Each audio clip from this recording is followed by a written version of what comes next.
Hello friends, நான் வந்து என்னோட டாக்டர் வீட்டுக்கு போயிருந்தேன். அங்கே போயிட்டு வரும்போது அவங்க வீட்டு பக்கத்தில் வந்து ஒரு ரிலையன்ஸ் ஷாப் வந்து புதுசாக ஓப்பன் பண்ணியிருக்காங்க. ஸோ அதில் நிறைய ஆஃபர் போட்டிருக்காங்க அப்படின்னு சொன்னாங்களா. சரி போய் வாங்கிட்டு வரலான்னு சொல்லிட்டு எனக்கு தேவையான பொருட்கள் வாங்கிட்டு ஏகப்பட்ட கூட்டம் இல்லை, சரியான கூட்டங்க. எல்லாமே ஆஃபர் தான். இந்த இது வந்து ஒன்று வாங்கினா ஒன்று ஃப்ரீ. இந்த ஃபர்ஸ்ட் டேன்றனால ஆமாம், இது வாங்கினேன். அப்புறம் வந்து இதுவும் வந்து ஆஃபரில் தான் வாங்கினேன். அப்புறம் எல்லாமே ஆஃபரில் தான் வாங்கினேன். இதுவும் ஆஃபர். இந்த பேஸ்ட்டு பார்த்தீங்களா, அந்த சாக்கோ, அதாவது கறி இருக்கு இல்லையா, அதில் செஞ்ச பேஸ்ட்டு. இது என் மகா வீட்டில் இதை யூஸ் பண்ணுறாங்க, நல்லா இருக்கும் அவங்க வீட்டுக்கு போனால். அதனால் நான் இந்த பேஸ்ட்டு வாங்கிட்டு வந்தேன். ஒன்று வாங்கினா ஒன்று ஃப்ரீ. அப்புறம் சந்தூர் சோப்பு, இது எல்லாமே ஆஃபரில் தான் வாங்கினேன். எல்லாமே ஆஃபரில் தான் வாங்கினேன். தேங்காய் வந்து வாங்கியிருக்கேன் பாருங்கள். 300 கிராம் தேங்காய் வந்து 99 ருபீஸ் தான். அந்த மாதிரி நிறைய ஆஃபரில் போட்டு தான் இருக்குது. சரியான கூட்டம். நான் எனக்கு தேவையான பொருட்கள் மட்டும் வாங்கினேன். இந்த பொரி பாக்கெட் பொரி ரொம்ப நல்லா இருந்தது. இது 500 கிராமு. இதுவும் விலை கம்மி தான். இங்கே நாங்கள் ஸ்ரீபெரும்புத்தூரில் எனக்கு கொஞ்சம் உடம்பும் நல்லா இல்லை, நல்ல காஃபு, நல்ல கோல்டு வேறு. அதனால தான் நான் ஒரு 4-5 நாள் நான் வீடியோவும் நான் போடலை. ஹஸ்பண்டுக்கும் உடம்பு சரியில்லை, அவங்களுக்கும் நல்ல ஃபீவரு, டிசென்ட்ரி எல்லாம் இருந்துச்சு. அதனால் வீடியோ போட முடியல. அதனால தான் நான் டாக்டர் வீட்டுக்கு போயிருந்தேன். சரி, அங்கே போயிருக்கும்போது இதை எடுத்துகிட்டு வரலாம், அந்த மாதிரி வாங்கலாமா அப்படின்னு சொன்னான். சரி, நான் கொஞ்சமாக அவள் கொஞ்சமாக வாங்கினோம். நல்ல கூட்டம், பொருளை நின்று வாங்கக்கூட முடியல, அவ்வளோ ஒரு கூட்டம். சரி, இப்போ இது எமர்ஜென்சி ஆஃபர் இருக்கணும்னா இது எனக்கு தேவைன்னு வாங்கிட்டு வந்திருக்கேன். ரிலையன்ஸில் நல்லா தான் இருக்குது, டிமார்ட்டை விட அதுவும் நல்லா தான் இருக்குது. நிறைய பொருள் வச்சுருக்காங்க, நிறைய ஆஃபர் போட்டிருக்காங்க. உங்களுக்கு அது மாதிரி பக்கத்தில் ஏதாவது இருந்ததுன்னா நீங்கள் ட்ரை பண்ணி பாருங்கள். அதை தான் வாங்கிட்டு வந்தது உங்ககிட்ட ஷேர் பண்ணணும்னு சொல்லிட்டு தான் நான் வந்து இப்போ இதை காமிக்கிறேன். இனிமேல் தான் நான் வந்து சமைக்க போகிறேன். என்னென்ன செய்ய போகிறேன்றது அதையும் உங்ககிட்ட நான் ஷேர் பண்ணுறேன். வீடியோ பாருங்கள். நெக்ஸ்ட் வீடியோ நம்ம மீட் பண்ணலாம்.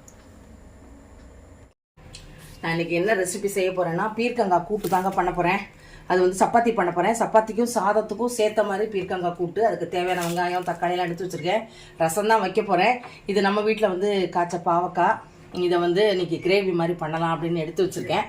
அடுத்தது வந்து இங்கே எவ்வளோ பாத்திரம் கிடக்கு பாருங்கள். நேற்று பாத்திரம் தேய்க்கலை, எனக்கு முடியல, அதனால் தேய்க்கலை. வீடெல்லாம் ஒன்றுமே க்ளீன் பண்ணலை. நான் எல்லாம் அப்படி அப்படியே தான் இருக்குது. இனிமேல் தான் வந்து நான் வந்து சப்பாத்திக்கு மாவு பசிச்சுட்டு சாதம் வைக்கிறது எல்லாமே இனிமேல் தான் செய்யணும். ஃபஸ்ட்டு வந்து பீர்க்கங்காவை தொலியை மட்டும் எடுத்துட்டேன். சரி, துவையல் எடுக்கலான்னு பார்த்துட்டேன். அந்த துவையல் அந்த தொலியில், ஆனால் அது கொஞ்சம் முத்தலாக இருந்தது, அதனால் அதை அரைக்கலை. இதுதான் நான் இன்றைக்கி கூட்டு செய்ய போகிறேன், கிரேவி பண்ண போகிறேன், ரசம் வைக்க போகிறேன், சப்பாத்தி செய்ய போகிறேன். நான் 1 by 1 என்ன செய்கிறேன்றதை உங்கள்கிட்ட நான் ஷேர் பண்ணுறேன்.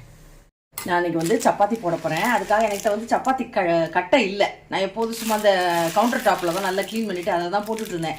என் டாக்டர்கிட்ட சொன்னேன், இந்த மாதிரி வந்து மேட்டு இருக்குது பாப்பா, எனக்கு ஒன்று வாங்கி கொடு அப்படின்னு சொன்னேன். அவள் உடனே ஆர்டர் போட்டு எனக்கு வாங்கி கொடுத்தா. நேற்றுக்கு என்ன பண்ணேன், நேற்று தான் வந்தது. நான் இந்த கவரை வந்து ப்ரௌன் கவரை பிரித்து என்ன கலர் மட்டும் பார்த்தேன். இப்போ தான் நான் ஓப்பன் பண்ண போகிறேன். எப்படி இருக்குன்னு சொல்கிறேன் பாருங்கள். சப்பாத்தி போட்டுட்டு நிறைய பேர் வீடியோவில் நான் பார்த்துருக்கேன், ப்ளூ கலரில் தான் பார்த்துருக்கேன். சரி, உடன்ல வாங்கி கொடுத்தேன். ஒரு 2 பெரிய சைஸ் டைல்ஸ் மாதிரி திக்கா ப்ளைவுட் இது இருக்கு பாருங்க. இது சிலிக்கானா, இது என் பொண்ணு தான் சொன்னான், மம்மி நல்லாயிருக்கும், நீங்கள் ட்ரை பண்ணி பாருங்கள் அப்படின்னு சொல்லி. இந்த மாதிரி மேட்டு வாங்கி கொடுப்பாப்பான்னு தான் சொன்னேன். அவள் இது பிடிக்க வரல, எப்படி பிடிக்கணும்னு தெரியலையே, ஒட்டிகிட்டு இருக்கு.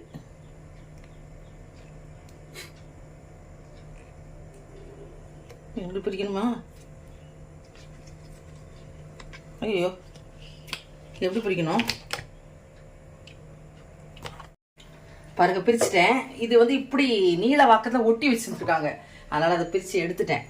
இப்போ சப்பாத்தி போட போகிறேன். இதில் நல்லா ரவுண்டை கூட நல்லா பெருசாக போடுறாங்க. அதனால தான் எனக்கு இது மாதிரி வாங்கணும்னு தோணுச்சு. சரி, வாங்கி பார்ப்போம் அப்படின்னு என் பொண்ணுகிட்ட சொன்னேன். என் பொண்ணு சைட் டிஷ் என்னம்மா ஆர்டர் போட்டு வாங்கி கொடுத்தா. இது எறா தொக்கு சூப்பராக வருது. இடத்த வச்சுட்டியா? வச்சிட்டேன். கட்டு நல்லா வருதுங்க. இது ரேட்டு என்னன்னு கேட்டால் அவன் சொல்லவே இல்லை. அது உங்களுக்கு எதுக்குன்ட்டா, நல்லா சரி நானும் கேட்கல. சூப்பராக வருது. இங்கே வந்து கல், இது நான் உங்களுக்கு தான் பிரிக்கணும்னு சொல்லிட்டு தான் நான் நேற்றுக்கு பிரிக்கவே இல்லை. எறா தொக்கு காட்டுமா?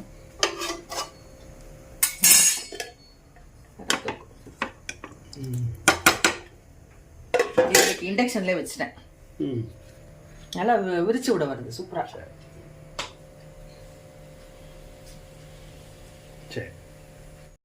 பாருங்க, பீர்க்கங்காய் கூட்டு மத்தியானமும் சப்பாத்தி, காலையில் சப்பாத்திக்கும் மத்தியானம் சாதத்துக்கு சாப்பிட்டது போக மீதி இப்போ நைட்டுக்கு சாப்பிட்டுப்போம். அடுத்தது பாவக்காய் பொரியல் வந்து கிரேவி மாதிரி பண்ணியிருக்கேன், அதுவும் இருக்குது.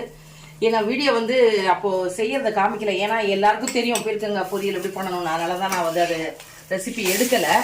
அடுத்தது பாருங்கள், இது வந்து நித்திய கல்யாணியும் அதனோட இலையும் போட்டு மிளகுத்தூள் போட்டு கஷாயம் வச்சு வச்சுருக்கேன் இப்போ குடிக்கிறதுக்காக.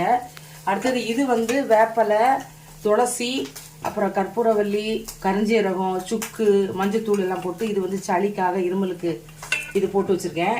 அப்புறம் வந்து சாயங்காலம் ஸ்நாக்ஸ் ஹஸ்பண்ட் கேட்டாங்க, அவங்களுக்கு இந்த சளி இருக்கிறனால காரமாக ஏதாவது இருந்தால் போட்டு கொடுனாங்க. சரிட்டு பொரியில் வந்து பொரி மசால் பண்ணுவோம்ல, வேர்க்கடலாம் போட்டு அது பண்ணேன், அதை சாப்பிட்டோம்.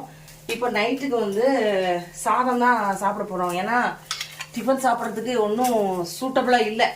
அதனால் இந்த பாயில் பண்ண ஒரு மாதிரி ஹாஃப் பாயில் போடுவோம்ல, அது சளிக்காக போட்டிருக்கோம். போட்டு அதை தான் இப்போ சாப்பிட போகிறோம். அவ்வளோதான் எங்களோட ரெசிபி. நான் வந்து ரசம் வைக்கலை, ஏன்னா கூட்டே நிறையா இருந்தது, அதனால் வந்து நான் ரசம் வைக்கலை. இதை வச்சு தான் நாங்கள் சாப்பிட்டோம். இதுதான் நான் செஞ்ச ரெசிபி. நெக்ஸ்ட் நம்ம இன்னொரு வீடியோவில் நம்ம மீட் பண்ணலாம். பாய்.